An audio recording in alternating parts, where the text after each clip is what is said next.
La versione di chi guidava è di essere stato speronato da un'altra imbarcazione che si è poi dileguata, ma la dinamica dell'incidente che sabato sera ha fatto finire in acqua tre donne tra Forte Marghera e lo Scafo Club rimane da appurare, perché a quanto pare il motoscafo non presenterebbe danni compatibili con uno scontro.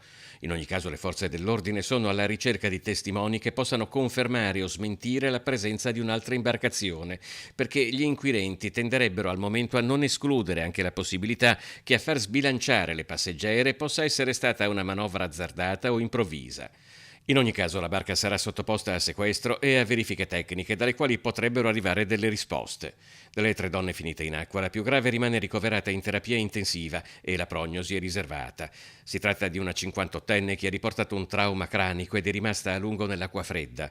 In via di dimissione la seconda ferita, mentre la terza era già tornata a casa dopo che le era stata medicata una ferita alla gamba.